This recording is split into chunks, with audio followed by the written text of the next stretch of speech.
আসসালামু আলাইকুম। শুরু করছি উপন্যাস আসবো ফিরে আবারও। লেখনীতে সুরভি আক্তার। পর্ব সংখ্যা 54। কেটেছে আরো কটা দিন, বেশ স্বাভাবিক চলছে সবটা। ফেব্রুয়ারির দিন কয়েক পেরিয়েছে। আদ্রের বিয়েরও বেশ অনেকদিন পেরোলো। টুকটাক কাজের মানুষ ব্যতীত ওর বিয়ের খবরটা বাইরে ছড়ায়নি সেভাবে। যেহেতু বিয়েটা হয়ে গেছে তাই সবাই খুব সহজেই মেনে নিয়েছে সবটা। আজ বিকেলের দিকে ড্রয়িং রুমে এসে বসলেন তোফায়েল কাবির। সাথে বড় ভাই আছেন। আদ্রসহ বাড়ির সব বাচ্চাদের ডেকে পাঠালেন তিনি। সবাই উপস্থিত হতেই ভরে উঠল পুরো বসার ঘর। তিনি কিয়ৎকাল চুপ থেকে কথা গুছিয়ে নেন, অতঃপর রাশভারী গলায় মুখ খুললেন। আদ্র, আমি একটা সিদ্ধান্ত নিয়েছি। জি আব্বু। আদ্র জানতে চাইলে তোফায়েল কাবির ছেলের দিকে তাকিয়ে স্মিত হেসে বলেন, তোমার আর শিশিরের বিয়েটা তো হঠাৎ করে হয়ে গেছে, সেভাবে কাউকে জানানো হয়নি। আমি চাইছি ছোটখাটো একটা অনুষ্ঠান করতে, গেট টুগেদার করবো একটা। তোমার স্ত্রী হিসেবে শিশিরের পরিচিতি প্রয়োজন। থামলেন তিনি। আদ্র শোনামাত্রই শিশিরের দিকে তাকায়। থম মেরে দাঁড়িয়ে আছে মেয়েটা, প্রতিক্রিয়া কঠিন। চোখ নামালো আদ্র, প্রশ্ন করল, কবে? আজ 6 তারিখ। 12 তারিখে করা যাক। হাতে 6 দিন পাবো, তাহলে অসুবিধা হবে না। তোমার সাথে সাথে বাকিদের মতামতও চাই। আমার মতামত আলাদা করে নেওয়ার প্রয়োজন নেই। কিন্তু শিশির? ওর আপত্তি হওয়ার কথা নয়। শিশিরকে কিছু বলার সুযোগ দিল না আদ্র। তোফায়েল কাবির রুবিনা কাবিরের উদ্দেশ্যে বললেন, তোমার কি মতামত? ছেলের বিয়ে নিয়ে অভিযোগ ছিল, অভিযোগ মেটাতে চাইছি। রুবিনা কাবির মুখ ফিরিয়ে বলেন গমগমে স্বরে, আমার মতামত নেওয়ার প্রয়োজন বোধ করেছেন কেন হঠাৎ? ছেলের বিয়ে নিয়ে অভিযোগ ছিল, থাকার যথেষ্ট কারণ আছে। তবে ছেলের বউকে নিয়ে কোনো অভিযোগ নেই আমার, ছিলেও না কোনোদিন। অনুষ্ঠান করবেন, এ তো ভালো কথা। আদ্র নিঃশব্দে হাসে। রুবিনা কাবির উঠে শিশিরের কাছে যান। স্মিত হেসে গালে মুখে স্নেহের সহিত হাত বুলিয়ে বলেন, তুই বড্ড মায়াবী, দেখলেই চোখ জুড়িয়ে যায়। অভিযোগ করব কি করে তোকে নিয়ে? আমার বৌমাকে পছন্দ হয়েছে আমার। নিজের পছন্দের উপর অভিযোগ আমি করি না। 12 তারিখে অনুষ্ঠান হবে। ছোট কেন, বড় করে হবে। অনেক বড় করে অনুষ্ঠান হবে আমার ছেলে আর বৌমার।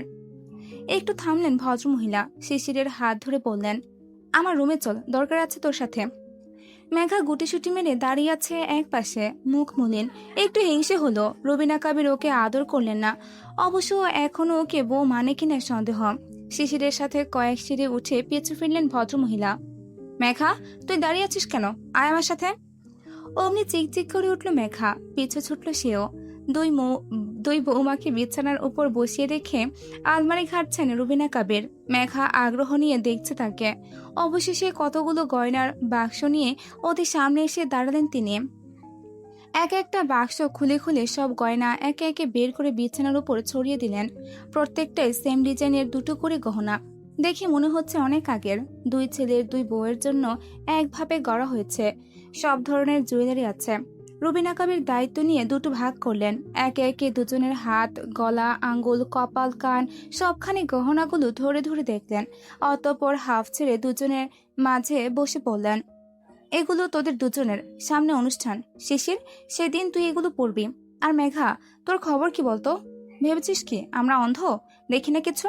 তোর আর রৌদ্রের মধুকার সবটা বুঝতে পারছি আমরা। বউ তুই আমার ছেলের, বৌমা আমার। তোর ভাগের গহনা এগুলো। এত বছর আমি সামনে রেখেছি, এখন থেকে এগুলো তোর। আমার ছেলেকে যেভাবে সামলাচ্ছিস, নিজের কথায় নাচাচ্ছিস, এই গহনাগুলো ঠিক সেভাবে সামলাবে। মেঘা মুখ কাচুমাচু করে মিনমিন করে কিছু না বোঝার ভান ধরে। আমি তোমার ছেলেকে কি করলাম? ফাঁসিয়েছিস, বড্ড ফেসেছ। আমি চাই ফাঁসুক, খুব করে বেঁধে যাক তোর সাথে, তবেই না ও বাধ্য হবে। দেখেছিস ইদানিং কেমন শান্ত হয়ে গেছে। তোর কথাতেই তো, তোর কথা মেনে চলছে ও। তুই যা বলিস তাই শোনে, পাগল তোর জন্য। আমি সব বুঝি, আর এটাও চাই ও আজীবন এমন থাকুক। তুই থাক আজীবন, সামনে রাখ ওকে, আঁচলে বেঁধে রাখ, ওকে বাধ্য করে রাখ। আমার ছেলেটা বড্ড বেপরোয়া, কাউকে মানতো না। এই প্রথম তোর পরোয়া করছে ও, মানছে তোকে। ছেড়ে যাস না ওকে, কথা দে। আমি জানি তোদের মাঝে ভেতর ভেতর সব ঠিকঠাক, আমাদের সামনে প্রকাশ করিস না তোরা। কিন্তু ইয়াস, ও আসলে তুই চলে যাবি না তো? মেঘা, আমার কথা শুন। আমি না তোর মা, মা ডাকিস তো আমায়। আমার কথা শুনবি না? আমার ছেলেকে ছেড়ে যাস না দয়া করে। আমি জানি রৌদ্র কেমন, ও পাগলাটে। তোর প্রতি ওর পাগলামো দেখেছি আমি, প্রথমবার ওকে এমন দেখছি। আর হলফ করে বলতে পারি ও থাকতে পারবে না তোকে ছাড়া। ও নিজের জিনিস কখনো ছাড়ে না। যা চায় তা সারা জীবন ধরে রাখে, তোকেও ছাড়বে না, ধরে রাখবে। শুধু তুই ওকে ছেড়ে যাস না, নয়তো আবার আমার ছেলেটা বেপরোয়া হয়ে যাবে। ওকে আটকানোর কেউ থাকবে না। কথা দে আমায়, তোদের মাঝে সবকিছু সম্পূর্ণ ঠিকঠাক করে নিবি। ইয়াসকে ফিরিয়ে দিবি তুই। যাবি না ইয়াসের সাথে? তুই আমার ছেলের বউ, থাকবি আমার ছেলের সাথে, বল। তার কণ্ঠ জড়িয়ে আসে এক পর্যায়ে, কাঁপে ছল ছল দৃষ্টি। মেঘার হাত আঁকড়ে ধরে অনুনয় করেন। থমকে যায় মেঘা, সামলায় পরক্ষণে, মুখ ফুসকে বলে, মা, এভাবে বলছো কেন? আমি যাব না কোথাও। খুশি হলেন ভদ্র মহিলা, ভীষণ খুশি হলেন। ছল ছল চোখে চেয়ে ভরা গালে হাসলেন। মেঘার ভাগের গহনাগুলো বক্সের মধ্যে ওর দিকে বাড়িয়ে দিলেন। বললেন ছটফট করে, তাহলে এগুলো এখন নিজের কাছে রাখ। আদ্রের বিয়ের অনুষ্ঠানটা আলাদা করে হয়ে যাক, তারপর ধুমধাম করে তোদের বিয়ের অনুষ্ঠান করব। তখন পড়বি এসব, কেমন? নিজের কাছে নিয়ে যায় এসব। না, মেঘা ওসব গহনা রাখবে না নিজের কাছে। ফিরিয়ে নাও ওসব। মেঘা, গহনা ফিরিয়ে দাও। আকস্মিক ভরাট কণ্ঠে ছলকায় সকলে, চোখ চায় দরজার দিকে। শটান দাঁড়িয়ে তুফাল কাপের, মুখভঙ্গিমা নিরেট। তাকে দেখে ঢুক গেলে মেয়েটা, চোখ নামিয়ে নেয় দ্রুত। তুফাইল কাবির এগিয়ে আবার বলেন, কি হলো? গহনার বাক্স ফিরিয়ে দাও। মেঘা যা বোঝার বুঝে নিল। তোফায়েল কাবির এদিক থেকে কাঠখোট্টা, একরোখা বটে। ইয়াসের রেখে যাওয়া কথার বিন্দুমাত্র নড়চড় হতে দেবেন না তিনি। তাই তো দূরে থাকতে বলেন রৌদ্রের থেকে। মাথা নত করে গহনার বাক্সটা ফিরিয়ে দিল সে। চোখ ভরে আসলো টইটম্বুর হয়ে, উষ্ঠ উল্টে কান্না আসলো। সে যে এখন মত পাল্টাচ্ছে, তা কি করে বোঝাবে? এই গহনা রৌদ্রের বউয়ের জন্য। সে গহনা চায় না, কিন্তু রৌদ্রের বউ হতে চায়, হয়ে থাকতে চায়। লোকটা গুড়িয়ে দিয়েছে ওর সব জেদ। এটা কেবলই তার মন জানে। বহু কষ্টে কান্না গিলে নিল মেঘা। তোফায়েল কাবির ভারী গলায় আদেশ করলেন, রুমে যাও দুজনে। শিশির, তুমি গহনা নিয়ে যাও। শিশির মাথা তুলে কম্পনহীন গলায় বলে, আমি এসব নিতে পারবো না। কেন? প্রশ্ন রুবিনা কাবিরের। শিশির ধীরে বলে, না মানে এসব আপনার কাছে রাখুন, আমি রাখতে পারবো না। ঠিক পারবি, আলমারিতে তুলে রাখ, নয়তো আদ্রকে দিবি, ও ভালো করে রাখবে। একদম। শিশির, নিজের কাছে নিয়ে যাও এসব। আর মেঘা, তুমিও রুমে যাও। অগত্যা তুফাইল কাবিরের আদেশ তামিল করলো দুজনে। শিশির ধীরে সুস্থে বেরোলেও এক ছুটে বেরোলো মেঘা। দরজা মারানো মাত্রই টুপ করে গাল ভিজল। দুজনে বেরিয়ে যেতেই রুবিনা কাবির তীক্ষ্ণ চোখে তাকান স্বামীর দিকে, ভারী গলায় বলেন, আবার কি হলো আপনার? ফের ঘোল পাকাচ্ছেন কেন? ছেলেকে বাঁধার জন্য বৌমাকে প্রয়োজন, এটা তো আপনি বুঝিয়েছেন আমায়। তাহলে আবার কি হলো? তুফাইল কাবির একটু হাসলেন ঠোঁট বাঁকিয়ে, পেছনে হাত গুটিয়ে শান্ত ও নিরেট কণ্ঠে বললেন, ঘোল পাকাচ্ছি না রুবিনা, ঘোল পরিষ্কারের চেষ্টা করছি। এগুলো তো গোল্ড, তাই না? আমাদের গড়া। তোমার ছেলের দায়িত্ব আছে তার বউকে কিছু কিনে দেওয়া। এসব রাখো তুমি, তোমার ছেলে তার বউকে ঠিক কিনে দেবে। কি বলছেন? কে দেবে? রৌদ্র? আর নয়তো কে? তোমার ছেলের মাঝে একটু ঘাপলা আছে, বুঝলে? দেখি কত ক্ষমতা তার। বলেছিল না, কাবের ইন্ডাস্ট্রির মতো বিজনেস ইন্ডাস্ট্রি দিনে 10 বার কেনার ক্ষমতা রাখে সে। আসলেই রাখে কিনা তাই দেখব। বউয়ের জন্য কি কি করতে পারে আর কত ক্ষমতা তার, তাই দেখব আমি। কি কি লুকিয়ে রেখেছে সে, দেখার বাকি আছে। আপনাকে বুঝি আমি, যা বলবেন পরিষ্কার করে বলুন না, এত মারপ্যাচ করেন কেন? তোমাকে অত বুঝতে হবে না, তুমি শুধু দেখে যাও। তাহলে এসব গহনা কি করব? তুলে রাখা আপাতত, পরে দিয়ে দিও। ওসব মেঘাই থাকবে। তোমার ছেলে কি করে তা দেখার জন্য প্রস্তুত হও শুধু। রুবিনা কাবির এহেন কথায় দুদিকে মাথা নাড়িয়ে তপ্ত শ্বাস ফেললেন। ছেলের মাঝে যেমন ঘাপলা, বাপের মাঝেও ঠিক তেমনই। রাত্রি 12টার কাছাকাছি। মেঘার চোখে বড্ড ঘুম, নিভিয়ে আসছে দু চোখ, টেনে টুনে খুলে রেখেছে। ঘুমাবে না আজ রৌদ্র বেপরোয়া হয়েছে আবার। বাড়ি ফেরেনি এখনো। সে জাগ্রত রৌদ্রের জন্যই। বেপরোয়া লোকটা বাড়ি ফিরলে নিশ্চয়ই আসবে মেঘার কাছে। ঠিক 12টা 8 খট করে শব্দ হলো দরজায়। ঝিমুচ্ছিল মেঘা। শব্দ পেয়ে চমকালো, ভোরকে তাকালো এপাশ ওপাশ। এখনো ব্যাকবোর্ডে হেলান দেওয়া। ঘরে ঢুকে ওকে এভাবে দেখে ভ্রুগুটে রুদ্র, অবাক হয় চরম। পরক্ষণে চিন্তিত হয়ে ছুটে যায়, এলোমেলো হয়ে রমণীর পাশে বসে বিচলিত হয়ে বলে, ইভারা, কি হয়েছে? ঘুমাসনি কেন এখনো? মেঘা আধু আধু চোখে উষ্ঠ উল্টে তাকায়। রৌদ্র মাথা চাকিয়ে শুধরে নিজেকে, সরি, কি হয়েছে? ঘুমাওনি কেন? কি সমস্যা বলো? জ্বর এসেছে? মাথা ধরেছে? না অন্য কিছু? মেডিসিন নিয়েছ? মেঘা মুখ শুকনো করে উত্তর করলো ফিসফিস করে, কিচ্ছু হয়নি। তাহলে ঘুমাওনি কেন? আপনার অপেক্ষায় ছিলাম। দেরি করে আসলেন কেন আজ? সারাদিন ছিলেন না, কোথায় ছিলেন? রৌদ্র উত্তরের সময় নেই কিছুটা, দোনামোনা করে বলে গলা নামিয়ে, কোথাও ছিলাম না, এমনি আসিনি। মিথ্যে বলবেন না। বলছি না, সত্যি। আচ্ছা, টুকটুকি ঘুমাচ্ছে এখানে, কথা বললে জেগে যাবে। আমার রুমে যাই। মেঘা মুখ বিকৃত করে, বাহানা খুঁজবেন না রানুমুখ, আমি যাব না, ঘুমাবো, যান আপনি। হাসি রুদ্র, মেয়েটার কিছু একটা তো হয়েছেই। একটু কাজ ঘেঁষে সেও ব্যাকবোর্ডে হেলান দিল, পাশাপাশি হয়ে আলগোছে রমণীর কাঁধে জড়িয়ে নিল। আহ্লাদ পেল একবংশী, দ্বিধাহীন মাথা সহ পুরো শরীরের ভার এলিয়ে দিল লোকটার উপর। বলল, আদ্র ভাইয়া আর শিশিরের গেট টুগেদার হবে। রৌদ্র রমণীর শিথির নিকট নাক ডুবিয়ে বুক ভরে শ্বাস টানে, চোখ বুঝে আলতো করে উষ্ঠ স্পর্শ একে একে বলে পরোয়াহীন, ও হুম। তো মেঘা চোখ তুলে তাকালো, কিছু একটা বলতে গিয়েও থামলো। রৌদ্রের গলাটা উন্মুক্ত, ট্যাটু দেখা যাচ্ছে। মেঘা উষ্ঠ উল্টে বলে, এখানে বাইট করেছিল কে, সত্যি বলবেন? তুমি। আমার মনে নেই কেন? ছোট ছেলে তখন, বাইট করার জন্য রেগে গিয়ে থাপ্পড় মেরেছিলাম, তারপর জ্ঞান হারিয়েছিলে, তাই মনে নেই হয়তো। অনেকগুলো মেরেছেন আমায়, দূরে যান। মারার শাস্তি হিসেবে বহুদিন ধরেছিলাম, এবার একটু আদরের জন্য কাছে আসি। শাস্তির পর শান্তি প্রয়োজন, প্লিজ।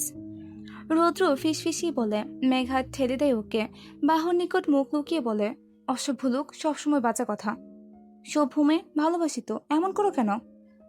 বাইট করেছিলাম, কি ভেবে ট্যাটু করিয়েছেন? জানি না। আমার জায়গায় যদি সেদিন অন্য কোনো মেয়ে থাকতো, তাহলে তাকে ওইভাবে ভালোবাসতেন? ওর কামড়ের দাগ এইভাবে টেটু করে গলায় বসিয়ে নিতেন? হুম, তোমার জায়গায় অন্য কেউ থাকতো না, কারণ তোমার জায়গা শুধু তোমার। বাচ্চাটাকে? আকস্মিক প্রশ্ন। কোন বাচ্চা? মেঘা মাথা তুলল, চিকচিক করছে দু চোখের কার্নিশ। নাক টেনে কাদো কাদো হয়ে বলল, আমাকে একটা সত্যি কথা বলবেন রানুমুখ? আপনি বিদেশে গিয়ে বিয়ে করেছেন, বাচ্চা আছে আপনার, তাই না? রৌদ্র ভরকায়, মুখশ্রীতে ভয়ের আধার নামে। ডিম লাইটের আলোয় বোঝা যায় না অতটা, তবে ভয় পেয়েছে এমন প্রশ্নে গলা ভিজিয়ে নিজেকে স্বাভাবিক রেখে বলল, কি বলছো এসব? ঠিক বলছি। আপনি একদিন বলেছিলেন বাচ্চার জন্ম দিয়ে বাচ্চা সামলানো শিখেছেন আপনি। আমি একদিন আপনার ফোনে বাচ্চার ছবিও দেখেছিলাম, কল স্ক্রিনে দেখেছি। আপনাকে কেউ ফোন করে, তখন আপনি লুকিয়ে লুকিয়ে হেসে হেসে কথা বলেন, সব দেখেছি আমি। রৌদ্র হাফ ছাড়ল। পাগল, কি নাকি ভাবো, আমি তো সেদিন মজা করে বলেছি। আর ফোন আসে টুকটাক, তখন আলাদা করে একটু কথা বলি, তেমন কিছু নয়। আমার জীবনে শুধু আমার ইভারের স্থান, আর কেউ নেই, আর না কোনোদিন আসবে। শুক্রবার ছিল আজ, ভার্সিটি না থাকায় দুপুরের দিকে শপিংয়ে বেরিয়েছিল সবাই। 4 দিন পর ইভেন্ট, সবার শপিং শেষ আজকেই। তুলকালাম শপিং করে নিয়ে ফিরে আসতে আসতে সন্ধ্যা। এসে ফ্রেশ হয়েছে সকলে, যার যার শপিং তার তার ঘরে পৌঁছে দেওয়া হয়েছে।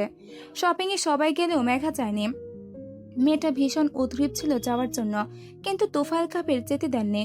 এখন একবংশে মনমরা হয়ে ড্রয়িং রুমে বসে আছে, পায়ে পা তুলে, হাতে এক বাটি নুডলস খাচ্ছে আনমনে, মনটা খারাপ ভীষণ। শপিং এর কথা জানতো না রৌদ্র, সে ছিল না বাড়িতে। ফিরল 7টার দিকে।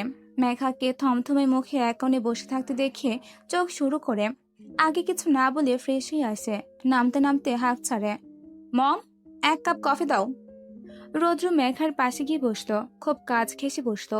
খোপা করা চুলে রমণীকে দেখতে চায় না সে, তাই খোপার কাঁটা টেনে খুলে নিল। চুল ঝাঁপিয়ে পড়তে হাসলো ঠোঁট ঠেলে, শান্ত আবেশিত দৃষ্টিতে চেয়ে কগাছে কুন্তল টেনে ঘ্রাণ নিল। ধীরে জানতে চাইলেও কি হয়েছে। মেঘা নেতিবাচক মাথা নাড়ায়, অর্থাৎ কিছু হয়নি। এটা মেয়েদের এক স্বভাব, কিছু হলেও সহজে বলতে নারাজ। রুবিনা কাবির কফি নিয়ে আসেন, ততক্ষণে ছেলের গলা পেয়ে তুফাইল কাপের নিচে নেমেছেন। চুপচাপ সোফায় বসে বাসি খবরের কাগজে ধরলেন চোখের সামনে। তাকে দেখে রৌদ্রের থেকে দূরত্ব বাড়ায় মেঘা। আর বাদ বাকি কেউ নেই। রৌদ্র ভরাট কণ্ঠে বলল, মম, কি হয়েছে বলো তো? বাকিরা কোথায়? থমথমে কেন বাড়ি? ইভারা, কি হয়েছে, কথা বলছে না কেন? রুবিনা কাবির জোরে শ্বাস ফেললেন। সবাই ক্লান্ত, শপিংয়ে গিয়েছিল, ঘরেই আছে। মেঘা যায়নি শপিংয়ে, তাই এখানে বসে আছে। যায়নি কেন সুইটহার্ট? শপিংয়ে যাওনি কেন? আমাকে মিস করেছিলে? ঠোঁটকাটা কথা ছেদের, কটমট করে সামনের দিকে তাকালেন রুবিনা কাবির। তোফায়েল কাবির খবরের কাগজে মুখ ঢেকে নেন। মেঘা রেখে তাকাতেই সিরিয়াস হয় রৌদ্র। কি হয়েছে বলো? সামনে তো শিশিরের বউ ভাত, ওর উপরেই ফোকাস হবে বেশি। ওকে অনেকগুলো গহনা কিনে দেওয়া হয়েছে আজ। ওর শপিং একটু বেশিই ছিল। শাড়ি কাপড় কিনেছে অনেকগুলো। আমাদের সবার জন্য ও কিনেছে, কিন্তু মেঘার জন্য কোনো কিছু কেনা হয়নি।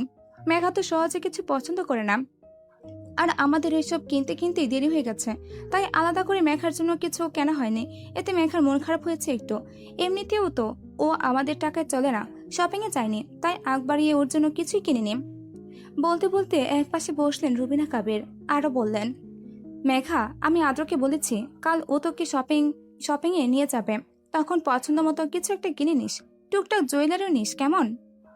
মেঘা আশ্চর্য বনে গেল এমন পরপর মিথ্যে বলায়। মার্কেট থেকে মেঘার জন্য ড্রেস নিয়ে আসা হয়েছে। সে তো মন খারাপ করে বসে আছে কারণ ওকে শপিং এ যেতে দেওয়া হয়নি তাই। এখন রুবিনা কাবিরের এসব কথার অর্থ বুঝলো না সে। মুখ ফাঁক করে তাকালো, মুখের উপর কথার ভুল ধরতে পারল না। এদিকে চোয়াল খিচে আসে রৌদ্রের। সত্য মিথ্যার পার্থক্য না বুঝেই বিভৎস রেগে গেল সে। সবার সবকিছু হয়েছে, অথচ মেঘার জন্য কিছুই নেওয়া হয়নি, গ্রাহ্যই করা হয়নি তার বউকে। রাগে ফেটে পড়ল তার ক্ষুব্ধ মস্তিষ্ক। কফের মগ ছুঁয়েও দেখল না। গজগজ করে পকেট থেকে ফোন বের করলো সে। কড়া কণ্ঠে জানতে চাইল, ইভারা, কি কি প্রয়োজন আছে তোর? চটপটে উত্তর করলেন রুবিনা কাবির, ওই কয়েকটা ড্রেস, শাড়ি আর টুকটাক ম্যাচিং জুয়েলারি। রৌদ্র কেবলই শুনেছে, আর কথা বাড়ানি। মনোযোগ দিয়েছে ফোনে, কিছু একটা করলো বোধ হয়। মিনিট 30 পেরোতেই সদরে করা পড়ে। এতক্ষণ ওভাবে চোয়াল খিচে ঠাই বসেছিল সে, সাথে মেঘাকে বসিয়ে রেখেছে হাত চেপে ধরে। কড়া পড়তেই সে নিজে গিয়ে দরজা খুলে দিল।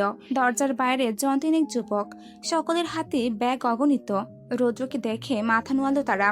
ইশারা করতে ভেতরে এসে একে একে সব ব্যাগগুলো সোফার উপর রেখে বিনা বাক্যে একেবারে বিদায় নিল তারা। রুবিনা কাবির কিচেনে ঢুকেছিলেন, হাত মুছতে মুছতে বেরোলেন তিনি। এসব কি রৌদ্র? রৌদ্র উত্তর করে না, শক্ত চোয়াল তার। ব্যাগগুলো নিচে দেখে নিল সে, অতঃপর এক একটা করে খুলতে লাগলো। প্রথম 7টা ব্যাগে ড্রেস, সবগুলো চিকচিক করছে পুরো। রৌদ্র মেঘাকে টেনে দাঁড় করায়। প্রত্যেকটা ড্রেস ওর গায়ে ধরে দেখে, ঝলমলে সব ভারী কাচের গাউন, ভিন্ন ভিন্ন রঙের। আর বাকি 4টেতে বোধহয় শাড়ি। মেঘা কিং কর্তব্য বিমোর। এসব কি হচ্ছে? তালগোল পাকিয়ে যাচ্ছে ওর, চক্কর দিচ্ছে মাথা। আরো 3টে বড় বড় ব্যাগ আছে, ড্রেস রেখে সেগুলো উপর করে রৌদ্র। কতগুলো জুয়েলারি বক্স হুবড়ি খেয়ে পড়ে সোফায়। রুবিনা কাবির আতকে স্বামীর দিকে তাকান। তৎক্ষণাৎ ঠোঁট বাঁকিয়ে হাসেন ভদ্রলোক। চোরা চোখে দেখছেন সবটা। শাহিনা কাবির এগিয়ে আসতে আসতে অবাক হয়ে বললেন, এসব কার জন্য? ইভারের জন্য। রৌদ্রের অকপট উত্তর। মেঘা বিস্ময়ে শুকনো ঢুক গেলে। শাহিনা কাবির আগ্রহ দমিয়ে রাখতে না পেরে একটা জুয়েলারি বক্স হাতে তুলে নিলেন। খুলতেই চোখ ছানা পড়া। রুবিনা কাবিরের দিকে তৎক্ষণাৎ তাকান তিনি। বেশ মোটা একটা নেকলেস, জিকজিক করে জ্বলে উঠল যেন। সাদা চিকচিকে ডায়মন্ড পাথর গেঁথে রয়েছে একে অপরের সাথে। শাহিনা কাবির আরো বক্সগুলোর দিকে তাকান। মোটে 7টা বক্স। বাকিগুলো বাইরে থেকে দেখে হতবাক হয়ে সন্ধিহানি হয়ে বললেন, এসব মেঘার জন্য? রৌদ্র উত্তর করল না, বিরক্তিতে ভাঁজ কপালে। সে টান মেরে জুয়েলারি বক্সটা এক প্রকার ছিনিয়ে নেয় তার হাত থেকে। বাকিগুলো দেখতে দেন আর। ড্রেসগুলো সহ প্রত্যেকটা জিনিস এক হাতের সামনে অন্য হাতে মেঘার হাত শক্ত করে চেপে ধরল। পুরো কণ্ঠে বলল, রুমে চল। মেয়েটাকে টেনে সিঁড়ি ডিঙিয়ে উঠতে উঠতে দ্বিতীয়বার হুঙ্কার ছাড়ল, আজকের পর আমার স্ত্রীর জন্য 1 পয়সাও খরচ করবে না এবারের কেউ। ভুল করে করলেও তার হিসেব চাই আমার। 1 পয়সা খরচ হলে তাকে 2 পয়সা ফিরিয়ে দেওয়ার দায়িত্বও আমার। আমার স্ত্রীর সব ভরণ পোষণ আমার। একটা সুতোও বাড়তি কেউ খরচ করবে না তার নামে। বাজ ফেলে বেপরোয়া ছেলে উপরে উঠে গেল। রুবিনা কাবির থমকে গেছেন পুরো। মুখ হা হয়ে এসেছে তার। তোফায়েল কাবিরের ঠোঁটে বাঁকা হাসি। ভদ্রমহিলা বিষয়ে জানতে চাইলেন, রৌদ্র কি করে আপনি জানেন? বলুন না, এত সবের টাকা কোথা থেকে আসে ওর কাছে? তোফায়েল কাবির কেবলই হাসলেন। মেঘাকে টেনে নিজের রুমে নিয়ে গেছে রৌদ্র। মেঘা এখনো হতবিহম্বল। রৌদ্র ঠাস করে দরজা লাগাতে ঘুর কাটল। চমকালো একবংশী। এখনো চোয়াল শক্ত রৌদ্রের, চোখ রক্তিম, যেন রেগে আছে সাংঘাতিক। মেঘা ভয়ে ভয়ে শুকনো ঢুক গেলে মিনমিনিয়ে গলায় বলে, এসব কি করলেন আপনি? চুপ, কথা বলবি না। ড্রেস জুয়েলারি সব আলমারিতে তুলে রাখ। ধমক তার কণ্ঠে। মেঘা মুখ কালো করে। রৌদ্র তাকালো না ওর দিকে। ধপ করে বসলো সোফায়। চোখ বুঝে ডান হাতে ললাটের একধারে স্লাইড করতে লাগলো। মেঘা নীরবে পরক করে কিছুক্ষণ গুটি গুটি পায়ে রৌদ্রের পাশে গিয়ে বসে। লোকটার বাহু জড়িয়ে ধরে হুট করে অকস্মাৎ ভোরকে তাকায় রৌদ্র। মেঘা হাসি হাসি মুখে মিষ্টি কণ্ঠে বলে, রেগে গেছেন? রাগলে আপনাকে পুরো রাইনো মুখ লাগে। বলেই ফিক করে হেসে উঠল। তা দেখে চোখ সরু করে রুদ্র। মেঘা আবার বলে, মা আপনাকে মিথ্যে বলেছে, আমার জন্য শপিং করা হয়েছে, কিন্তু বাবা যেতে দেয়নি আমায়, তাই একটু মন খারাপ ছিল। মম মিথ্যে বলবে কেন? রৌদ্রের শান্ত প্রশ্ন। আমি কি জানি, তবে আমার জন্য শপিং হয়েছে, সত্যি বলছি। আপনি বেকার বেকার এসব করলেন, টাকা কোথায় পেয়েছেন? জুয়েলারি এসব ইমিটেশন? ডায়মন্ড। মেঘা বিশ্বাস করল না। ইমিটেশন হলেই চলবে, বেশ সুন্দর। সত্যি ডায়মন্ড। এবারে চোখ বড় করলো মেঘা, বাহু ছেড়ে বলল সন্ধিহান হয়ে, রাইনুমুখ, এসব ডায়মন্ড? আলমারিতে তুলে রাখো। আগে বলুন, এত সবের টাকা কোথায় পেয়েছেন, কি করেন আপনি? আগে তুলে রেখে এসো, তারপর বলছি। আপনার আলমারিতে? রেখে এসো। মেঘা তড়িঘড়ি করে এলোমেলো অবস্থাতেই সব ড্রেস গুটলি পাকিয়ে আলমারির ভেতর ঠেসে ঢুকালো। একেই পুরো আলমারি জুড়ে রোদ্রের কাপড় এলোমেলো। জুয়েলারি বক্সগুলো রাখবে কোথায়? কাবাটের ডান দিকে দুটো ড্রয়ার। রমণী বিনা দ্বিধায় উপরের ড্রয়ার খোলে। ভেতরের দৃশ্য দেখা মাত্রই চোখ জোড়া ছলকে ওঠে তার। বড় বড় হয়ে আসে দৃষ্টি চুকল। হা বনে যায় সে। অগত্যা চকিতে ঘাড় ঘুরিয়ে রৌদ্রের দিকে তাকায়। যুবকের মন নেই এদিকে। চোখের সামনে হাত উঠিয়ে বুঝে রেখেছে দু চোখ। মেঘা হতবম্ব বনে গেল ড্রয়ারের জিনিসগুলো দেখে। এই পর্যন্তই ছিল আসবো ফিরে আবারও উপন্যাসের ৫৪ নম্বর পর্ব। আসবো ফিরে আবারও লেখনীতে সুরভি আক্তার, পর্ব সংখ্যা ৫৫। মেঘা অস্ফুটন্তে ডাকে, রৌদ্র। একবংশের মুখে নিজের নাম শুনে এলোমেলো হয়ে যায় রৌদ্রের অন্তঃস্থল। ধক করে চোখ মেলে, ইয়েস সানি, এদিকে আসুন। উঠে দাঁড়িয়ে এগোলো রৌদ্র। হোয়াট? মেঘা পিছু ফিরে উষ্ঠ উল্টে যায়। ইশারা করে ড্রয়ারের ভেতরটা দেখায়। ওকে অনুসরণ করে নিজেও তাকায় রৌদ্র। ওর চোখ জোড়াও আটকায়। এসব কি? রৌদ্র ভ্রু জড়ো করে মৃদু হাসত। আতঙ্কিত ভঙ্গিমা পাল্টালো। রমণীকে পিছু ফিরিয়ে পেছন থেকে জড়িয়ে নিল আলগোছে। তার আকস্মিক আলিঙ্গনে কেঁপে ওঠে মেঘা। খোঁচা খোঁচা দাঁড়িয়ে ওঠা থুত নিয়ে একবংশের মসৃণ কাঁধে রাখতে কুকড়ে যায় রমণী। শিমড়ে ওঠে লোমকূপ। রৌদ্র ললিতার মৃদু কম্পন অনুভব করল। বলল আলতো করে, কিছু মিছো, বাট এতগুলো জমা হলো কবে? একটা দোকান খোলা যেতে পারে এগুলো দিয়ে, তাই না? মেঘায় শিহরণ সামলে উত্তর কপালে ভাঁজ ফেলে আধো আধো ঘাড় ঘোরায়। লোকটা খুব কাছে। রমণী আবার তাকায় ড্রয়ারের দিকে। ড্রয়ারটা বেশ বড়। বেশি অধিকাংশ জুড়ে একটা সাদা টাওয়েল ভাঁজ করে রাখা। কোণে রং চঙে আরো কিছু একটা। বাকি অর্ধেকাংশে অগণিত খোপার কাটা। এক একটা এলোমেলো হয়ে পড়ে আছে। খুচরো খুচরো আরো কিছু এক পাশে। মেঘা বেশি লক্ষ্য করলো না। কাটাগুলো রেখে সাদা টাওয়েলটার দিকে দৃষ্টি তাক করলো। কিছু একটা আন্দাজ করে দম ফেলে আগ বাড়িয়ে বলল, এটা তো আমার সেই টাওয়েলটা যেটা আপনার মুখে ছুঁড়ে মেরেছিলাম, তাই না? রৌদ্র ঘাড় চাকায়, একদম, মনে আছে তোমার? মেঘা ওটাকে বের করতে করতে বলল, এটা এভাবে গুছিয়ে রেখেছেন কেন? স্মেল পাই এটা থেকে, ডেঞ্জারাস স্মেল। যখন তোমাকে পাই না তখন এটাকে ঠেসে রাখি নিজের কাছে। শুকে দেখো। মেঘা কপাল কুচকায়। ভাঁজ খুলে নাকের কাছে টাওয়েলটা নিয়ে আসতেই কেমন ভ্যাবসা গন্ধ পেল। নিশ্চয়ই ভেজা অবস্থাতে এটাকে এভাবে গুছিয়ে রেখেছে। নাক সিটকে রমণী, এটা আপনার কাছে ডেঞ্জারাস স্মেল মনে হচ্ছে? ইয়াক! পরিপাটি হাসল রুদ্র। মেঘার একতলা চুল টেনে নাকের কাছে নিয়ে ঘ্রাণ টানল। অতপর উন্মাদে নেয় একইভাবে টাওয়েল থেকে। সেম সেম সুইটহার্ট, আমাকে পাগল করার জন্য যথেষ্ট। পাত্তা দিল না মেঘা। লোকটা পাগল সে জানে। ফেরে ড্রয়ারের দিকে তাকালো সে। রংচঙে কিছু একটা দেখে কপাল কুচকালো। হাতে নিয়ে দেখলো সিল্কের একখানা ওড়না। কিছুটা পরিচিত ঠেকল। বিশেষ তোয়াক্কা না করে সেটাকে একপাশে সরিয়ে রাখলো সে। তা দেখে ঠোঁট বাঁকিয়ে হাসলো রুদ্র। মনে মনে বিড়বিড় করল, মেয়েটার স্মৃতিশক্তি কম। টাওয়েলটার নিচে এক কোণে কতগুলো চকলেট আর আইসক্রিমের পুরনো খোসা। এগুলো এভাবে যত্ন করে ড্রয়ারে ঢুকিয়ে রেখেছে কেন এই লোক? ফেলে দেওয়ার উদ্দেশ্যে চোখ সরু করে জানতে চাইল, এগুলো এখানে কেন? আপনি খুব নোংরা, অগোছালো একদম। অগোছালো হলে এগুলোর স্থান সেই রাস্তার ধারে কোথাও হতো। অস্তিত্ব সংকটে পড়তো এতদিনে। গোছালো বলেই গুছিয়ে রেখেছি ৬ বছর ধরে। কেন? ভালোবাসি তাই। এই চকলেটের খোসাগুলোকে আপনি ভালোবাসেন? তোমাকে। রৌদ্রের হাসকি টোন। মেঘা কপালে বিস্তর ভাঁজ ফেলে এক চিলতে হাসল। কাঁটাগুলো সরিয়ে সরিয়ে দেখলো প্রায় 60-70টা তো অনায়াসে হবেই। দম ফেলে দুদিকে মাথা নাড়ালো সে। হাত দিয়ে আলগোছে সরিয়ে দেখার মাঝেই নিচে কিছু একটা চকচকে স্বচ্ছ কিছু জ্বলে উঠলো চিকচিক করে। চোখ ছোট করে দেখার চেষ্টা করলো। হাতে তুলে নেওয়া মাত্রই আকাশ ভেঙে পড়লো মাথায়। তড়াক করে নিচের পায়ের দিকে তাকালো সে, অতঃপর হাতের দিকে, ফের রৌদ্রের দিকে। হাঁসফাঁস করে উঠল, রৌদ্র? Yes sweetheart. এটা তো আমার নুপুর। তোমার বুঝি? হ্যাঁ, এই দেখুন, আমার এক পায়ে একটা নুপুর আছে, দ্বিতীয় পায়ে নেই। হারিয়ে গিয়েছিল ওটা, কিন্তু এটা আপনার কাছে কি করে পেয়েছিলাম? কোথায়? এটা তো অনেক আগে হারিয়ে গেছিল, আমার মনেই নেই কবে হারিয়েছে। কিন্তু আমার মনে আছে, আজ থেকে 6 বছর 4 মাস 4 দিন আগে হারিয়ে গেছিল। সেই কোনো এক অক্টোবরের 2 তারিখে, যেবার তোমায় দেখলাম সেবার। মেঘা স্তব্ধ, মাথা ভন ভন করে উঠল। এসব কি করে হতে পারে? ওর অবুঝ শিশু সুলভ চেহারা দেখে এক পশলা হাসল রুদ্র। টেনে খাটে বসালো ওকে, নিচে বসলো মেঝেতে হাঁটু মুড়ে, ঠিক রমণীর পায়ের কাছে। স্তব্ধ রমণীকে পাথর বানিয়ে ওর ডান হাত তুলে নিল নিজের উরুর উপর, ডান পা তুলে নিল নিচের উরুর উপর, খুব আলগোছে সযত্নে পরক করল। নুপুরখানা নিয়ে সন্তর্পণে পরিয়ে দিল পায়ে। তর্জনী দিয়ে পায়ের ওপরই পিঠে স্লাইড করতে গেলে শিরশিরে অনুভূতিতে কুকড়ে গেল মেঘা। রৌদ্র বলল আবেশিত কণ্ঠে, এতগুলো দিন গুছিয়ে রেখেছিলাম নিজের কাছে, এখন ফিরিয়ে দিলাম। গোটা তুমিটাই এখন আমার। আলগা জিনিস রেখে কি করব? যখন ছিলে না তখন অমূল্য ছিল। মেঘা হিসেব মেলাতে ব্যস্ত।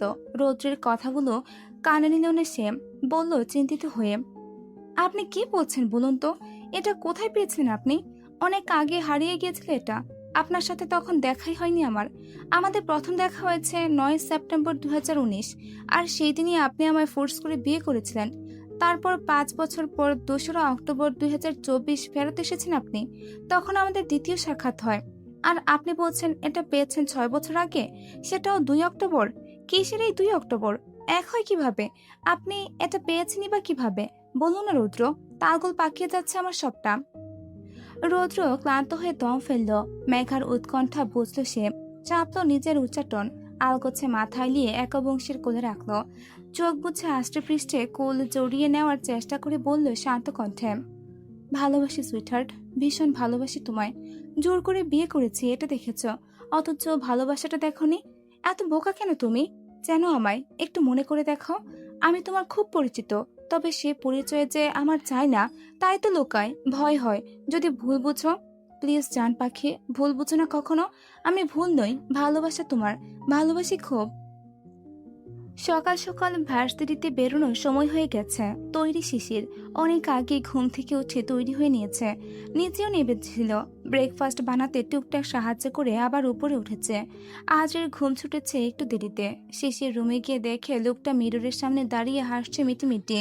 পরনে টান টান সাদা শার্ট ইন করেছে ইতিমধ্যে, চুল সেট করে একদম পরিপাটি সে। নিশ্চুপ দাঁড়িয়ে থেকে বেশ কিছুক্ষণ লোকটাকে পরখ করলে শিশির। লোকটা সুপুরুষ বটে, সৌন্দর্য চোখে লাগে ভীষণ, যে কারোর চোখকে আকৃষ্ট করার যোগ্যতা রাখে। অপরদিকে শিশির সাধারণ, বোধহয় তার যোগ্য নয়, এটাই ধারণা শিমুলের। চোখ নামিয়ে এগুলো সে, হিজাব পরা বাকি।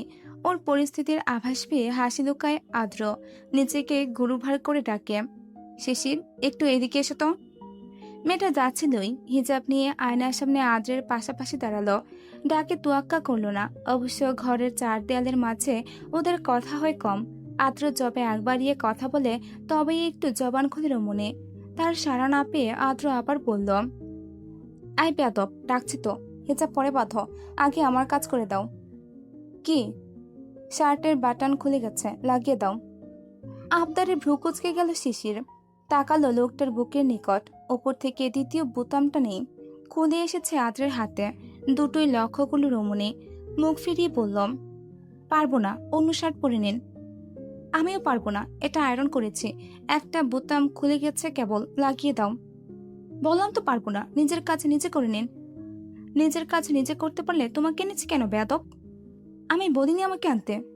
মুখে মুখে তর্ক করবে না, যাও বলছি করে দাও। সুচ আছে ওখানে, যাও নিয়ে এসো। শিশির বিব্রত হলেও প্রকাশ করল না, অবাধ্য হলো না আর। গটগট পায়ে নিশানা অনুযায়ী একটা সূচ নিয়ে আসতো। সুতো আটকে মুখোমুখি দাঁড়িয়ে বলল, এভাবে? কিভাবে? শার্ট খুলে দিন, লাগিয়ে দিচ্ছি। চোখ শুরু করে আদ্র ব্যঙ্গ করে বলে, তুমি তো ভারী আনরোমান্টিক। ও, নাকি একটু বেশি রোমান্টিক? শার্টলেস দেখতে চাইছো আমায়? শিশির চোখ শুরু করলো একইভাবে, ক্ষুব্ধ হয়ে দাঁত পিষে বলল, আপনি এত নির্লজ্জ আগে জানতাম না। জানবে কি করে, আগে তো তুমি আমার বউ ছিলে না। ভেঙচি কাটলো মনে মনে। লোকটা অনেকটা লম্বা, বৃদ্ধা আঙ্গুলে ভর করে নিজের কাজে লেগে পড়ল সে। আত্রের দৃষ্টি তীক্ষ্ণ, পলক পড়ছে না, চোখ নত করে চেয়ে আছে এক ঘুরে। কাজের ফাঁকে চোরা চোখে ওর এমন দৃষ্টি দেখে অপ্রস্তুত হয়ে পড়ল শিশির। ঘন পলক ফেলতে ফেলতে বলল, চোখ সরান। প্রশ্নই ওঠে না। অস্বস্তি হচ্ছে আমার। শুধু দৃষ্টিতেই অস্বস্তি? ছুঁয়ে দিলে কি হবে? খুঁজে পাওয়া যাবে তোমায়? লোকটার মুখে লাগাম নেই, বলে ফেলে সব। কিরমির করলো শিশির, তড়িঘড়ি করে হাতের কাজ খতম করলো। বাঁশতলি থেকে নিজের বাড়িতে গিয়েছিল শিশির, আদ্র নিয়ে এসেছে আবার। সারাটা দিন কেমন অস্বস্তিতে কেটেছে। ঘুমন্ত অবস্থায় গ্রীবার নিকট কারোর উষ্ণ শ্বাস অনুভব করলো শিশির। বাজায় ঘুম পেয়েছিল তার। ডিনারের পরপরে রুমে এসে বিছানায় গায়ে দিয়ে দেওয়া মাত্রই তলিয়ে অঢেল নিদ্রায়। গভীর ঘুমে মগ্ন ছিল সে। ঘুমের মাঝে এখন হঠাৎ করে গলার কাছটায় উষ্ণ গরম কিছু অনুভব করলো। আর অনুভব করলো নরমচরণ করা মাত্রই খোঁচা খোঁচা কিছু খচখচ করে বিঁধল নরম ত্বকে। বিভ্রান্তি ঘটল গভীর ঘুমে। মস্তিষ্ক তখনও অচল। সচলতা ফেরে ধীরে ধীরে। একটু সজাগ হতে নিজেকে কারোর বাহুডোরে বন্ধিনী হিসেবে আবিষ্কার করল সে। তার উদর শক্ত করে পেঁচিয়ে নিয়েছে কেউ। ঘুমের ঘুরে ধক করে ওঠে রমণী। সেকেন্ড কয়েকের মাথায় তড়াক করে চোখ খুলে। ঘরে হলদে একখানা মিটমিটে আলো। টালমাটালের চোখে ঝাপসা দেখল প্রথমে। তার উপর মাথা ঝিমঝিম করে উঠল আকস্মিক ঘুমের বিঘ্নতায়। নিজেকে সামলাতে তার সময় লাগলো সেকেন্ড কয়েক। মিনিটের মাথায় ধীরে ধীরে সবটা বোঝার চেষ্টা করলো। নিভু নিভু চোখে দেখলো আদ্র তার খুব সন্নিকটে। লোকটা তাকে আষ্টপৃষ্ঠে জড়িয়ে তার গলার ভাঁজে মুখ গুজে বেশ আয়াসে ঘুম জমিয়েছে। তার ভারী শ্বাস গলায় আছড়ে পড়ছে। গভীর শ্বাসেই তার ঘুমের নীরবতা আন্দাজ করা যায়। আকস্মিক আদ্রকে এতটা কাছে দেখে সর্বাঙ্গ কেঁপে উঠে শিশিরের। শিরশির করে জেঁকে ওঠে নারী দেহের সুপ্ত অনুভূতিরা। ঘুম ছুটে যায় নিমিষেই। জমে যায় তার কোমল কায়া। লোকটা এত কাছে এসেছে কেন? কখনই বা আসলো? ওদের মাঝে তো বালিশের প্রাচীর দেওয়া হয় রোজ রাতে। তাহলে ওর ঘুমের সুযোগ নিতে এসেছে লোকটা। শুধু কি আজ, না রোজ নেয়? শিশির কেমন কেঁপে ওঠে, মস্তিষ্ক এলোমেলো হয়ে যায়। আকস্মিক সে গলা চিরিয়ে বাজখাই গলায় ডেকে উঠল, স্যার। সাথে ঝাঁকালো একটু। আদ্রের নড়চড় নেই। শিশির আবারও ডাকে। এবেলায় গলার স্বর আরো শক্ত। আদ্রের কানে ডাক পৌঁছেছে এবার। সে কেবলই ঠোঁট নাড়িয়ে উত্তর করলো ঘুমের ঘোরে, হোয়াট? ডিস্টার্ব করছো কেন? ঘুমোতে দাও। আদ্রের ঘুম পাতা হয়ে এসেছে। এটা বোঝা মাত্রই নিজের সর্বশক্তি দিয়ে ওকে ধাক্কা মারল শিশির। আকস্মিক ধাক্কায় ঘুমন্ত আদ্র ছিটকে পড়ল বিছানার ওপর দিকে। ওকে তাড়িয়ে সাত সাত এক ঝটকায় উঠে বসলো শিশির।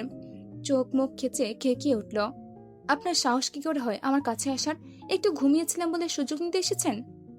ঘুমের মাঝে হঠাৎ বিরক্তি, তার উপর শিশিরের এমন খেই খেই কথার চোটে ভারী বিব্রত হলো আদ্র। ঘুমে বিভোর দৃষ্টিচুকল তত্র হয়ে নেমে আসলো। চোখের সামনে নিভু আলোয় ঝাপসা ঝাপসা রাগান্বিত শিশিরের চেহারা দেখে নিজেও রেগে গেল সে। হোয়াটস ইউর প্রবলেম বেয়াদব? দেখছিলে না ঘুমাচ্ছিলাম, আর শান্তি সহ্য হলো না তোমার?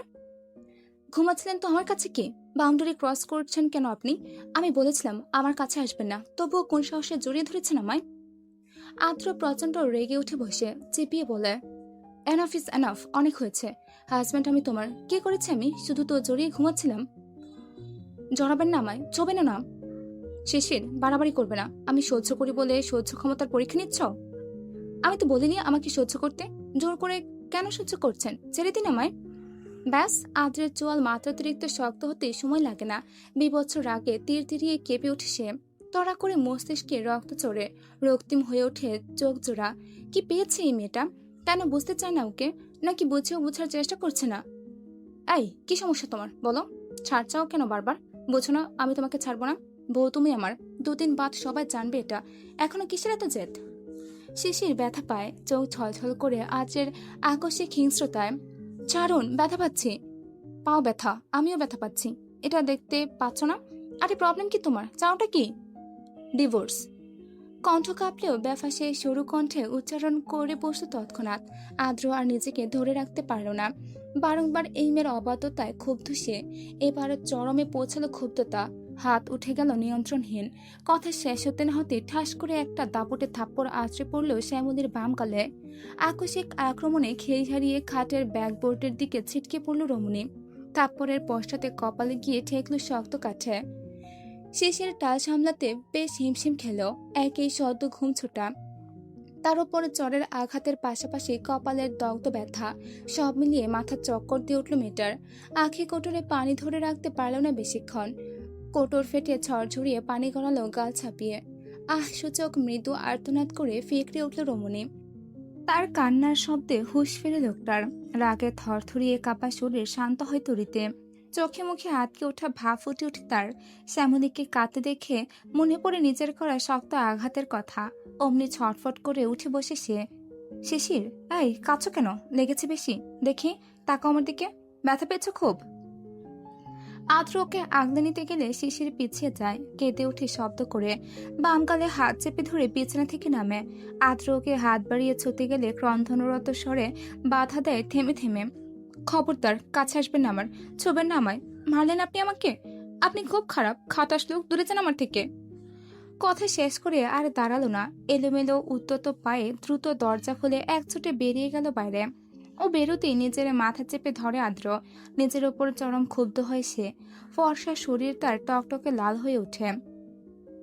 মিনিট কয়েক পর লম্বা লম্বা শ্বাস টেনে দাঁতস্থ করে নিজেকে রাগ সামলায়। চোখ ঘুরিয়ে দেয়াল ঘুরির দিকে তাকায়।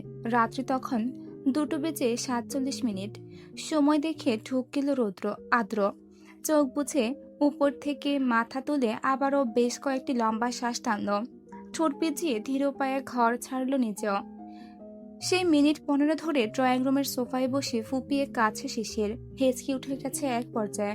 শ্বাস কমে এসেছে বুকে। নিঃশ্বাস নিচ্ছে হা করে। চোখ মুছছে ঘন ঘন। ড্রয়িং রুম অন্ধকার। করিডোরে একটা আলো জ্বলছে। তার থেকে মৃদুমন্দ আলো ছুটে এসেছে নিচে। এক কোণে পা তুলে গুটিসুটি মেরে বসে আছে সে। মধ্যরাতে নিস্তব্ধ পুরো বাড়ি। গুমুট ঘরে ক্ষণে ক্ষণে রমণীর ফুপানির শব্দ শোনা যাচ্ছে। ওর এমন কান্নার মাঝে পাশে কেউ বসলো।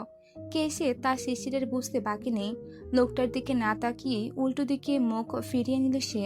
শত কষ্টেও হেঁচকি থামাতে পারল না। গলা ছেড়ে হেঁচকি উঠল। তৎক্ষণাৎ ভেসে আসলো একটা শান্ত কণ্ঠ। I am sorry. ভীষণ কাতর কণ্ঠ, যেন অপরাধবোধ উপচে পড়ছে। শুনছো? সরি। লেগেছে খুব। বেশি জোরে মেরেছি তাই না? আর মারবো না কখনো। এটাই প্রথম আর এটাই শেষ। ভুল করে হাত উঠে গেছে। ভুল করেও আর এই ভুল হবে না। সরি শিশির, আমি মারতে চাইনি তোমায়। শিশির লোকটার কথা শুনতে চাইছে না। ভেজার চোখ মুছে উঠে দাঁড়ালো সে। লোকটাকে উপেক্ষা করে ত্রম্ভ পা বাড়ানো মাত্রই টান পড়ল হাতে। এতেই থেমে রইল না। লোকটা রমণীকে এক টানে বসালো নিজের উরুর উপর। পেঁচিয়ে নিল লতানো কোমর, যাতে বাঁধন ছাড়াতে না পারে। আকস্মিক কেমন করে জড়িয়ে নেওয়ায় ছটফট করল শিশির। মুখে একটু শব্দও না করে হাত ছোড়াছড়ি করল। এদিকে চোখ ফেটে ঝর্ণা নেমেছে। আদ্র ওর ছটফটানি রুখে আরো শক্ত করে কোমর জড়িয়ে নিল। অন্য হাতে রমণীর ঘাড় দাবিয়ে ধরল আলগোছে। দুর্বল হয়ে বলল সে, শুনো তো একটাবার, ভুল হয়ে গেছে, ক্ষমা করে দাও। আই প্রমিস আর ভুল করবো না। দেখি কোথায় লেগেছে। দেখতে হবে না, ছাড়ো না আমায়। ছাড়ার জন্য তো ধরিনি, সরি বলছি তো। আঘাত দিয়ে এখন সরি বলতে এসেছেন? চাই না আপনার সরি। আমি ক্ষমা করবো না আপনাকে, ছাড়ুন বলছি। ছাড়বো না। আগে কান্না থামাও। ইউনো, তোমার চোখের পানি সহ্য হয় না আমার, ভীষণ কষ্ট হয়। এই দেখো, হার্টবিট ফাস্ট হয়ে গেছে। কেঁদো না প্লিজ, মরে যাবো নয়তো। শিশির কান্নার মাঝে হুট করে স্থির হয়ে গেল হ্যান কথায়। আদ্রের চেহারায় কেমন বিষণ্ণ, চোখে গ্লানি। আবছা আলোয় তার ভারাক্রান্ত মুখেও বেশ বুঝতে পারল শিশির। চোখ ঝাপসা তখনও, পানি কমছে না। টুপটাপ গড়াচ্ছে আপন ধারায়। আদ্র এ বেলায় হাত উঁচিয়ে ওর ভেজা চোখ গাল মুছিয়ে দিল। জ্বলছে কপালখানা, লাল টকটকে হয়ে মারের দাগ ফুটে উঠেছে। কপালে ক্ষুদ্র কাটা ক্ষত। আদ্র ছোট চোখে নজর বুলিয়ে নিল আবছা আলোয়। অতঃপর হাত উঠিয়ে আলগোছে ছুঁয়ে দিল শ্যামলীর বাম কপালখানা। বলল করুণ স্বরে, ব্যথা পেয়েছ খুব? সরি। হ্যাঁ, এই দেখো, কানে ধরছি, আর কখনো এভাবে ব্যথা দেব না। রেগেছিলাম তখন, আর রাখবো না। শিশির ফুপিয়ে উঠল, চোখ নামিয়ে বলল, আপনি মেরেছেন আমায়। আমি থাকতে চাই না এই সম্পর্কে, ছাড়ুন আমায়। এখনো ধরলাম না, ঠিক মতো আগলে রাখলাম না, ভালোবাসলাম না, এর আগেই ছাড়বো? তুমি বড্ড বেয়াদব বউ, বোঝো না আমায়। আমি থাকতে চাই তোমার সাথে, ছাড়তে চাই না তোমায়, পারবো না ছাড়তে। শিশির চিবুক নামিয়ে ফুপিয়ে যাচ্ছে। আদ্র ওর চিবুক উঁচিয়ে ধরল অন্ধকারে। শিশির, লুক এট মি, তাকাও আমার চোখের দিকে।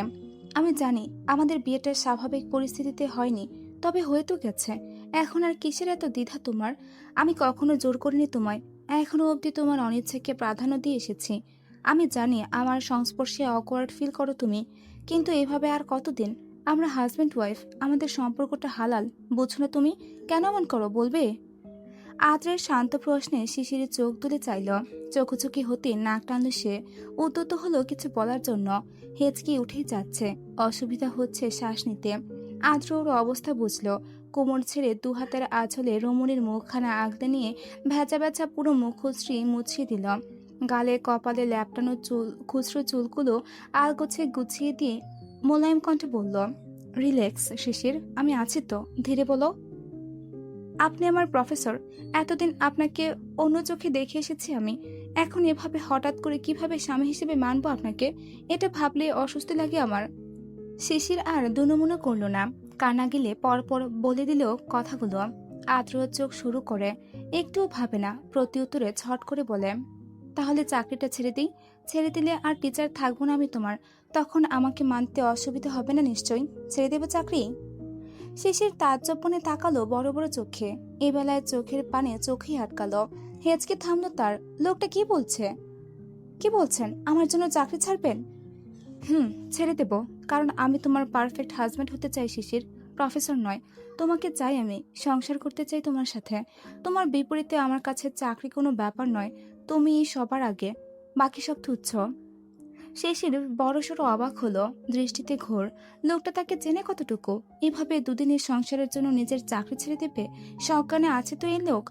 আবারও চোখ নামালো শিশির, ঠোঁট উল্টে বলতে নিল, আমার জন্য চাকরি ছাড়তে হবে না আপনাকে, আপনি বরং আমায় ডিভোর্স। সম্পূর্ণ বাক্য শেষ হলো না, এর আগে রমণীর ওষ্ঠযুগল আঁকড়ে ধরল আদ্র। বিদ্যুতের শকের ন্যায় ছটকা খেল মেয়েটা। চোখ জোড়া তড়াক করে বৃহৎ হলো। সেকেন্ড পাঁচেকের মাথায় ক্ষুদ্র পরশে কি আদ্র নিজেই সরে এসেছে। চোখ খুলে তাকিয়েছে রমণীর কিংকর্তব্যবিমূঢ় মুখটার পানে। শিশির পুরো স্তব্ধ। সবটা ধ্যানে আসা মাত্রই আদ্রের দৃষ্টি বুঝে নড়েচড়ে উঠল। আদ্র আবার নিবিড়ভাবে কোমরে জড়িয়ে নিয়েছে বিধায় স্থানচ্যুত হল না সে। দ্রুত লাজুক পলক নামিয়ে ঢুক গেল। কি করছেন আপনি? আমি আপনার থেকে ডিভোর্স? এবারও আর কথা শেষ হলো না, পুনরাবৃত্তি ঘটল একই ঘটনার। এবারের পরশের সময়সীমা ওই সেকেন্ড পাঁচেক।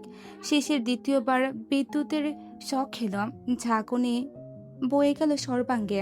তার নারী দেহের থরথরে কম্পন স্পষ্ট ঠাওর করল আদ্র। তবুও লোকটার প্রতিক্রিয়া নেই। শিশির মিশে যাচ্ছে লজ্জা আড়ষ্টতায়। লাল হয়ে উঠেছে সে। আদ্রের বুকে এবার আলতো ধাক্কা দিল রমণী। ঘন ঘন শ্বাস টানল, কণ্ঠ রুদ্ধ, থেমে আসছে। বলল ঠোঁট নাড়িয়ে, স্যার প্লিজ ছাড়ুন আমায়, আমি ডিভোর্স। তৃতীয়বারেও তার বাক্য পূর্ণ হলো না। এ বেলায় আদ্র তার কোমর পেঁচে নিল শক্ত করে। অন্য হাত গ্রীবা ভিজিয়ে রমণীর ঘাড়ে পৌঁছালো, শক্ত করে আঁকড়ে ধরল এবার। শিশির ছটফট করে ওঠে। বিপরীতে লোকটার কর্তৃত্ব বাড়ে। এবারে সময় জ্ঞান নেই, সেকেন্ড কয়েকের মাথায় ছাড়ল না এবার। এক পর্যায়ে শিশিরের ছটফটানি কমে আসে, চোখ বুঝে নেয় সে। চঞ্চল হাত দুটো দিয়ে খুবলে ধরে লোকটার ম্যাথিন উদরের দুপাশ। তীব্র শীতের সাথে সাথে এমন উন্মত্ত পরশে জমে যায় সে। আত্রের উন্মাদনা কমে মিনিট তিনেকের মাথায়। হাতের বাঁধন আলগা করে সে ছাড়ে শ্যামলীর কম্পিত নরম অধর জোড়া। নিভু নিভু চোখ মেলে তাকায়। এর পরপরই শিশির তাকায়। চোখোচোখি হতে ভারী লজ্জা পায় মেয়েটা। আদ্র তৎক্ষণাৎ বাম্ভ্র নাচিয়ে বলে ফিসফিসিয়ে, সরি বাট নট সরি। যতবার আমার থেকে আলাদা হতে চাইবে ততবার এভাবে জড়িয়ে নেব তোমায়, সুযোগ লুফে নেব। শুধু চেয়েই দেখো আরেকবার, ছাড় চাইতে পারো, তবে আমি ছাড়বো না। শিশির মিইয়ে যায়, হাত চালিয়ে লোকটার বুকে মৃদু আঘাত করে। নাক ফুলিয়ে লজ্জা ঢাকতে লোকটার কাঁধের নিকট মুখ লুকিয়ে বলে, অসভ্য স্যার। হেসে ফেলে আদ্র। রমণীর তেজ নিয়ে আর সে বলে, বেয়াদব বউ, স্যারের সাথে বেয়াদবি করতে নেই। তোমাকে বিয়ে করার সিদ্ধান্ত নিয়েছি জাস্ট 2 সেকেন্ডে, আর তুমি আমার থেকে বিচ্ছেদ চাও? ভেবেছ কি ছাড়বো তোমায়? ছাড়ার হলে ছাড়, জড়াতাম না। কেন বুঝো না? I love you. কবে কিভাবে জানি না, শুধু জানি ভালোবাসি আমি তোমায়। ভীষণভাবে ভালোবেসে ফেলেছি, ছাড়া সম্ভব নয়। শিশির আবার চোখ তুলে তাকালো, চোখোচোখি হতে উপর নিচে মাথা নাড়ালো আদ্র। আকাঙ্ক্ষিত দৃষ্টি বিনিময় হলো, হাত আলগা হয়েছে তার। এই সুযোগ ছাড়ল না শিশির, আর কথায় কান না দিয়ে এক ঝটকায় উঠে দাঁড়ালো। লোকটার দিকে দ্বিতীয়বার না তাকিয়ে আধারের মাঝে এলোমেলো কদমে ছুটল সিঁড়ি পেয়ে। আদ্র মৃদু হাসল কেবলই। তোরা গেটের বাইরে গিয়ে অপেক্ষা কর, আমি এক্ষুনি আসছি। রাজবাড়ি আদেশ ছুড়ল আদ্র, মুখভঙ্গি নিরেট। ভার্সিটিতে ছুটি হয়েছে, আজ ওদের আসার কথা না থাকলেও আদ্র আসছিল বিধায় দিন রমণীয় এসেছে। করিডোরে দাঁড়িয়ে ওদের আদেশ করে গটগট পায়ে অফিস রুমের দিকে হাঁটা ধরল সে। সাফা আর মেঘা একসাথে উল্টো দিকে পা বাড়ালেও শিশির থম মেরে দাঁড়িয়ে। আদ্রের হাতে থাকা সাদা মতো কিছু একটা লক্ষ্য করেছে সে। অমনি আতঙ্ক ছড়িয়ে পড়েছে চোখে মুখে। সে নড়তে পারল না। ওকে দাঁড়িয়ে থাকতে দেখে মেঘা ডাকে, শিশির দাঁড়িয়ে আছিস কেন, আয়। ধ্যান ভাঙল ওর, চটপট করে বলল, তোরা যা, আমি আসছি। বলি ত্রম্ভ পায়ে ছুটল আদ্রের পিছু পিছু। লোকটাকে পিছু রাখতো না। ফাঁকা করিডোরে দ্বিধাহীন হাত টেনে ধরল। আদ্র থামতে পাশাপাশি দাঁড়ালো সে। কিছু বলার সুযোগ না দিয়ে জানতে চাইল, কোথায় যাচ্ছেন? প্রিন্সিপাল রুমের দিকে। কেন, হাতে কি এটা? আদ্র তাকালো হাতের খামটার দিকে, কণ্ঠ খাদা নামিয়ে উত্তর করল, রেজিগনেশন লেটার। কথা বলে জমা দিয়ে আসি কি, কদিনের মধ্যে ঝুট ঝামেলা শেষ হয়ে যাবে। এসবে গরমিল হবে অনেক, তবে বেশি সময় লাগবে না। শিশিরের মাঝে খুব একটা প্রতিক্রিয়া লক্ষ্য করা গেল না, বরং নাক ফুলিয়ে চোখ নামিয়ে নিল সে। লোকটার হাত থেকে খামটা টেনে নিল, বলল ভারী কিশোরে, প্রয়োজন নেই, বাড়ি চলুন। আদ্র চোখ শুরু করে, কেন প্রয়োজন নেই? বলেছি যখন তখন প্রয়োজন নেই, বাড়ি চলুন, দেরি হয়ে যাচ্ছে। কাল তো আমাদের বউ ভাত। মা আজ ভার্সিটিতে আসতে বারণ করেছিল, তবুও এসেছি। এখন চলুন, বাড়ি যেতে হবে, কাজ আছে অনেক। আদ্র একটু নড়ে চড়ে উঠল, হাঁসফাঁস করে বলল, তার মানে তুমি এভাবেই আমাকে মেনে নিচ্ছ? ভার্সিটিতে নয়, বাড়িতে। আদ্র ফিক করে ক্ষুদ্র হাসে, ঝুঁকে বলে ফিস ফিসিয়ে, বাড়িতে নয়, শুধু ঘরে মন দিয়ে তাতেই হবে। চোখ ছোট করে কুচকে ফেলল শিশির, রেখে তাকালো। অমনি হাসি চওড়াও হলো আদ্রের ঠোঁটে। বলল অধরের কোণে দাঁত চেপে, চুমুতে এইভাবে কাজ হবে ভাবিনি। পড়ে গেছো তুমি? মোটেও না। আচ্ছা, তাহলে এখনো ডিভোর্স চাই তোমার? চাও একটাবার, সমস্যা নেই, করিডোর ফাঁকা আছে, আমার অসুবিধা হবে না। একবার ডিভোর্স কথাটা উচ্চারণ করো শুধু, মুখ বন্ধ করার দায়িত্ব আমার। প্লিজ শিশির, একটাবার ডিভোর্স চাও। আমি চাইছি তুমি এটা চাও। চেয়েই দেখো, বেয়াদব হও একটু, আমার অসভ্য হতে ইচ্ছে করছে। রাগ লজ্জা মিশিয়ে কটমট করল শিশির, ক্ষেপে আদ্রের বাহুতে মৃদু আঘাত করল। চাপা সরে খেকিয়ে উঠল, অসভ্য কোথাকার। বাড়ি চলেন চুপচাপ, বেশি বেশি বলে ফেলেছেন। এই পর্যন্তই ছিল আসবো ফিরে আবার উপন্যাসের 55 নম্বর পর্ব। আজকের পাঠ এই পর্যন্তই। লেখিকা আপু আবার পর্ব দিলে তারপর আবার 2টা পর্ব একসাথে দেব, ঠিক আছে? তো আজকে এই পর্যন্তই। আল্লাহ হাফেজ।